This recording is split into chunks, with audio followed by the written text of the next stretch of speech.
വിലമതിക്കുന്നില്ല. ആരുടെ സമരമായാലും പ്രക്ഷോഭമായാലും അതിനെ ഞങ്ങൾ ഗൗനിക്കില്ല. RSSും സംഘപരിവാർ വിഭാഗങ്ങളും അതിൻ്റെ രാഷ്ട്രീയ ഉപകരണമായ BJPയും ചേർന്ന് എല്ലാ ജനാധിപത്യ ശക്തികളെയും മതനിരപേക്ഷ പ്രസ്ഥാനങ്ങളെയും തകർക്കാൻ, അവർക്കെതിരായിട്ട് വരുന്ന എല്ലാ പ്രക്ഷോഭങ്ങളെയും സമരങ്ങളെയും ദേശവിരുദ്ധമാണ് എന്ന് മുദ്രകുത്തി അവരെല്ലാം കൽത്തുറുങ്കിലടക്കാൻ കഴിഞ്ഞ 10-12 വർഷക്കാലം നടത്തിയിട്ടുള്ള ശ്രമത്തിൻ്റെ തുടർച്ചയിൽ യുവജന വിദ്യാർത്ഥി വിഭാഗം, പ്രത്യേകിച്ച് വിദ്യാർത്ഥി സമൂഹം, ഇന്ത്യയുടെ ചരിത്രത്തിലെ പുതിയൊരു അധ്യായം രചിക്കത്തക്ക രീതിയിൽ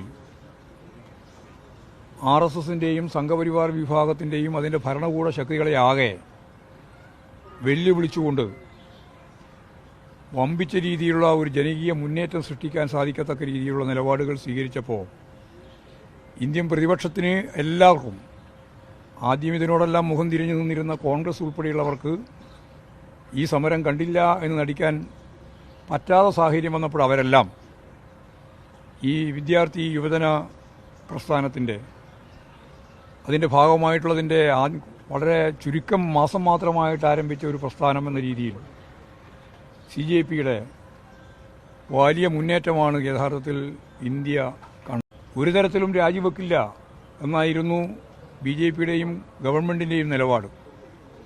പക്ഷേ ഒരിഞ്ച് മുന്നോട്ടേക്ക് പോകാൻ സാധിക്കാത്ത രീതിയിൽ ഇന്ത്യൻ രാഷ്ട്രീയം ഒറ്റക്കെട്ടായി പ്രതിപക്ഷ ശക്തികളാകെ, വൈകിയാണെങ്കിലും കോൺഗ്രസ് ഉൾപ്പെടെ ഇടതുപക്ഷ പ്രസ്ഥാനങ്ങളും പുരോഗമന പ്രസ്ഥാനങ്ങളും SFI ഉൾപ്പെടെയുള്ളവരെല്ലാം ആദ്യം മുതലേ ഇതിൻ്റെ ഒപ്പം ചേർന്നിരുന്നു എന്നുള്ളത് ശരിയാണ്. അവരെല്ലാം ചേർന്ന് നടത്തിയിട്ടുള്ള ഉജ്ജ്വലമായ ഒരു പോരാട്ടത്തിലൂടെ ഈ ഇന്ത്യ ആഗ്രഹിക്കുന്ന രീതിയിൽ വിദ്യാഭ്യാസ മേഖലയിൽ നടത്തിക്കൊണ്ടിരിക്കുന്ന നീറ്റ് പരീക്ഷ ഉൾപ്പെടെയുള്ള, നീറ്റ് പരീക്ഷ മാത്രമല്ല പരീക്ഷ ഉൾപ്പെടെയുള്ള ദേശീയാടിസ്ഥാനത്തിൽ നടക്കുന്ന പരീക്ഷകളിൽ നടത്തിക്കൊണ്ടിരിക്കുന്ന കൃത്രിമങ്ങൾ, 10-22 ലക്ഷത്തിലധികം കുട്ടികൾ എഴുതുന്ന ആ പരീക്ഷ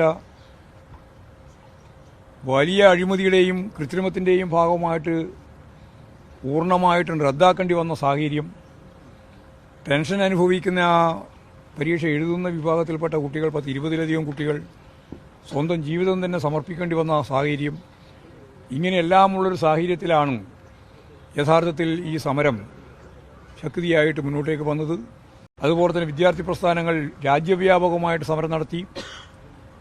ഈ സമീപകാലത്തൊന്നും ഇല്ലാത്ത രീതിയിൽ ഇന്ത്യയിൽ നടക്കുന്ന സമരത്തിന് അനുഭാവം രേഖപ്പെടുത്തിക്കൊണ്ട് ലോകത്തിൻ്റെ വിവിധ മേഖലയിൽ ശക്തിയായ രീതിയിലുള്ള പിന്തുണ പ്രഖ്യാപനം നടന്നു. ഇങ്ങനെയെല്ലാം ചേർന്നുകൊണ്ട് ഈ ഇന്ത്യയുടെ ചരിത്രത്തിലെ പുതിയ ഒരു അധ്യായം രചിച്ചുകൊണ്ട് പുതിയ തലമുറയെപ്പറ്റി പലപ്പോഴും പറഞ്ഞുകൊണ്ടിരിക്കുന്നവർ അരാഷ്ട്രീയവാദികളാണ്, അവർക്ക് ഇമാതിരിയുള്ള കാര്യങ്ങളിലൊന്നും താല്പര്യമില്ല എന്നായിരുന്നു പലരും ധരിച്ചിരുന്നത്. അതല്ല, കൃത്യമായ രാഷ്ട്രീയ ഉന്നം വെച്ചുകൊണ്ട് ഈ പുതിയ തലമുറ ഏത് പ്രതികൂല സാഹചര്യത്തെയും മർദ്ദനത്തെയും അതുപോലെ തന്നെ അവരുടെ ഗ്രനേഡ് ഉൾപ്പെടെയുള്ള ടിയർ ഗ്യാസ് ഉൾപ്പെടെയുള്ള പുതിയ തരം മർദ്ദന ഉപകരണങ്ങൾ ഉൾപ്പെടെയല്ല എല്ലാറ്റിനെയും അതിജീവിച്ചുകൊണ്ട് വമ്പിച്ച രീതിയിലുള്ള ഒരു മുന്നേറ്റം സൃഷ്ടിക്കാൻ സാധിച്ചിരിക്കുന്നു എന്നുള്ളത് ഇന്ത്യയെ സംബന്ധിച്ചിടത്തോളം വമ്പിച്ച രീതിയിലുള്ള ഒരു ജനകീയ മുന്നേറ്റത്തിൻ്റെ അടിത്തറ ഒരുക്കുകയാണ്.